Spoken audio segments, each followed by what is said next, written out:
Vous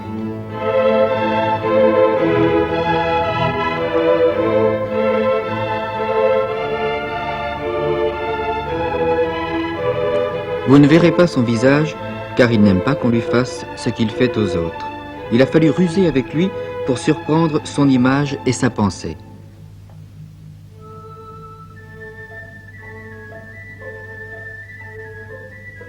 Henri Cartier-Bresson a fondé en 1945 avec Capa, Chim et Roger une agence coopérative, l'agence Magnum, qui compte maintenant une vingtaine de photographes. Ils n'ont aucun financier sauf leur propre travail. C'est l'indépendance sans l'isolement. C'est une façon de vivre, de comprendre et de faire comprendre. Pour moi, la photographie est un moyen de dessiner, n'est-ce pas?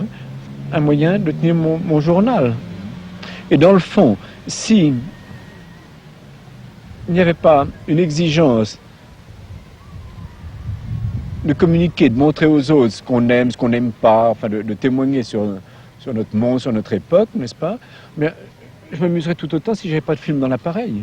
Pour moi, la grande jouissance, c'est d'être devant un sujet qui s'impose à moi, n'est-ce pas? Et puis d'avoir appuyé au bon moment. Quel est le bon moment, justement, pour vous? C'est un lien entre le sujet qu'on sent intuitivement et une composition rigoureuse, enfin une géométrie qui vous surprend. Et ça, c'est une fraction de seconde et c'est le seul moment de création. Nous avons la possibilité dans notre métier d'aller dans pas mal d'endroits, de comparer des pays, de comparer, non pas avec le nôtre ou avec soi-même, ce qui est tout de même la chose fausse, c'est de comparer un pays avec lui-même. Où en est-il? Où était-il il y a 10 ans, il y a 20 ans, il y a 30 ans, etc. Et où va-t-il? C'est le pourquoi qui est intéressant. C'est de saisir les choses à la charnière. Il faut se débarbouiller toutes ces idées préconçues, tous les clichés, puis en face de la réalité, tout de même, c'est tel quel dernier mot. Mais enfin, se débarbouiller des idées préconçues, c'est bien joli. Mais devant la réalité, c'est-à-dire qu'il faut s'oublier soi-même. Ah. Il faut laisser le sujet vous imprégner. Avant de faire de la photographie, Henri, est-ce que vous avez fait autre chose? J'ai fait de mauvaises études, j'ai fait de la peinture. Ça, j'y pense encore beaucoup. Et je travaillais avec Jean Renoir. J'étais deuxième assistant dans la règle du jeu, oui. Et avant avec Svoboda, et avant dans la partie de campagne avec Jacques Becker. De travailler avec Renoir, c'est merveilleux. Est-ce qu'il y a un lien entre la photo et le cinéma? Non, ce sont des outils différents. Enfin, l'un est une chose recomposée. Nous volons comme ça, on est des pickpockets un peu ensemble. Enfin, j'ai peut-être un point de vue personnel, mais nous sommes un très grand nombre de photographes à avoir un sentiment assez proche sur le sens de ce métier, sur ses possibilités, sur ses limitations. Et quel est ce sentiment? C'est d'être les témoins de notre époque. Enfin, sans prétention, n'est-ce pas, sans porter de jugement peut-être, mais ce ne sont pas les pièces à thèse que nous présentons, absolument pas, au contraire, mais c'est la chose immédiate, n'est-ce pas, qui nous a frappés. C'est la sensibilité qui se transmet immédiatement sur la gélatine de la pellicule. Il y a un contact immédiat que peu d'autres moyens d'expression ont. On ne peut pas trafiquer, c'est pour ça qu'on n'a pas le droit de trafiquer. Pour moi, la photographie, dès qu'elle est ce que les Américains appellent gimmicks, c'est-à-dire des idées préconçues, des combines, de la mise en scène, pour moi c'est mort, c'est stérile, ça n'a aucun intérêt, c'est même de la malhonnêteté. Vous ne retouchez pas vos photos? Si la photo est bonne, je ne peux pas la retoucher. La chose est vue à un moment donné, d'un endroit donné. Et pour moi, c'est la question de temps qui est primordiale. On a vu telle chose à tel moment. Et une question de chance aussi, peut-être, non? Énormément, mais dans la mesure où on veut quelque chose, la chose se produit. Enfin, on l'a d'une façon ou d'une autre. Il faut réfléchir tout le temps, sauf quand on photographie. Alors là, c'est l'intuition uniquement. C'est une espèce de joie qui vous saisit devant le sujet, devant des formes rigoureuses, n'est-ce pas? C'est la joie visuelle. C'est pour ça que ça m'a servi beaucoup de travailler dans l'atelier d'André Lode. Enfin, le goût de la peinture est une chose qui existe chez beaucoup de photographes. Nous ne sommes pas des peintres ratés, n'est-ce pas? C'est un outil différent, n'est-ce pas? Mais c'est tout de même la joie de la forme, la joie de la composition, n'est-ce pas, de la lumière. Je vois chez un de mes associés qui est mort aussi au Pérou, Bischoff, n'est-ce pas? Lui, c'est la lumière. Moi, je suis plus préoccupé par la géométrie. J'ai une passion pour la géométrie, je ne sais pas compter, mais enfin, la joie, c'est de voir une chose qui tombe juste, n'est-ce pas? Oui, mais vous la cherchez ou bien elle se présente? Ah, elle se présente. Elle se Elle se présente, présente, mais dans la mesure, n'est-ce pas, où on a un goût pour la peinture, où on aime certains peintres. J'aime Paolo Uccello par-dessus tout, mais c'est tout de même, on se nourrit de certaines choses. Enfin, si on aime Carolus Durand, n'est-ce pas, ou les académiques, eh bien, ça a des conséquences. On ne fait rien impunément. Henri Cartier-Bresson ne recherche ni le sensationnel, ni l'insolite, ni le cocasse, ni même l'indiscrétion. Que reste-t-il alors? Le jeu des lignes, des formes, des couleurs, la photo abstraite? Je ne crois absolument pas dans la photographie abstraite. Pour moi, c'est une désincarnation. Hanté était obligé de toucher terre pour reprendre force. Eh bien, la photographie abstraite, pour moi, est un académisme.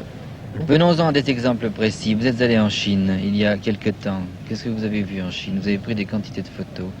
Et quand on fait un reportage sur un pays d'une façon un peu générale, n'est-ce pas, il faut penser aux différents aspects qui doivent être traités. Ensuite, n'est-ce pas, une fois qu'on a fait des espèces de compartiments, on doit les oublier et penser aux problèmes d'une façon abstraite. Et le contact avec la réalité remplit ces casiers. Comment n'est-ce pas, prenez-vous ce d'une contact? substance. La curiosité. Il faut être aussi curieux que les Chinois. Vous parlez aux gens dans la rue? Non, je ne parle pas le chinois. Non, mais parler. J'ai vécu en Chine pendant 1 an. En 5 ans, j'ai passé 6 mois, les derniers 6 mois du Kuomintang, les 6 premiers la Chine populaire, et je suis retourné ensuite 10 ans plus tard. Alors ça m'intéressait de comparer. Il faut un plan de travail. Enfin, on se dit, c'est pas difficile, ça. Enfin, il y a l'industrie, il y a les loisirs, enfin, on connaît tous les problèmes. Il suffit de lire les journaux et puis de réfléchir un petit peu. Mais avez-vous pu librement photographier tout ce que vous aviez envie de photographier en Chine? C'est-à-dire, il faut d'abord comprendre la mentalité chinoise, qui est tout de même une chose assez compliquée. Les Chinois ne sont pas des... Ils sont un peu normands par certains côtés, mais... Mais vous l'êtes. D'ailleurs, vous n'avez pas répondu à ma question. Je peux être assez chinois aussi, mais ça veut dire que ce sont des discussions à perte de vue, n'est-ce pas, où il faut avoir une certaine patience. Alors, c'est un effort considérable d'avoir de la patience, mais en même temps, je sais pas, c'est très difficile d'expliquer ça. Comment vous êtes-on accueilli là-bas, lorsque vous faisiez vos photos? Avec une extrême politesse, une très grande politesse. Alors, voilà une des difficultés.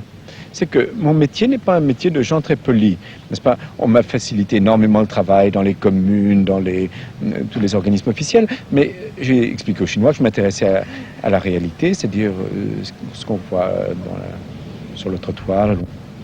Les Chinois sont habitués à se présenter d'une façon digne, c'est-à-dire de ne pas être pris à l'improviste, n'est-ce pas, un peu boutonné. Alors, évidemment, ça crée certains problèmes. Et dans tous les pays, le problème est différent, n'est-ce pas? Les Chinois sont différents de nous, les Américains sont différents de nous. C'est pas... En Amérique, les gens ne font pas attention à l'appareil photographique, tout le monde en a. N'est-ce pas? C'est exactement comme on a des stylos billes, on a un appareil photographique, enfin ça fait partie de la panoplie. C'est ça. En Chine, on se méfie, enfin, de ces Ah, appareils. les Chinois sont des gens méfiants, n'est-ce pas? N'est-ce pas? Les Français sont des gens assez méfiants aussi, n'est-ce pas? Et lorsque... C'est vrai, les gens vous regardent, les Italiens, alors immédiatement ils posent comme ça. Enfin, on se croirait sur la scène d'un théâtre. C'est très gentil, mais alors à ce moment-là, on a des gens en train de se donner des poignées de main comme ça, de sourire, faire des grands gestes. Alors il faut arriver à pas de loup. C'est pour ça se faire oublier, être discret. C'est pour ça que je suis obligé de me cacher. C'est-à-dire qu'il faut comprendre les réactions des gens, leur mentalité, leur point de vue, leurs tabous. Et en tenir compte. Si on force les gens, on n'obtient rien. Ce n'est pas par la violence qu'on obtient, n'est-ce pas tout de même? On ne fouette pas l'eau si on va pêcher. Non, effectivement, mais il est bien évident que si un jour, par exemple, vous devez faire un reportage suivi de 3 agents de police, ça quand même... Ça alourdit beaucoup l'appareil, n'est-ce pas? Toutes ces photos, Henri Cartier-Bresson ne les tire pas lui-même. Il sait le faire, il l'a fait. Il préfère consacrer son temps à prendre des photos depuis qu'il a trouvé en Pierre Gassman l'homme qui sait exactement transcrire ce qu'il désire.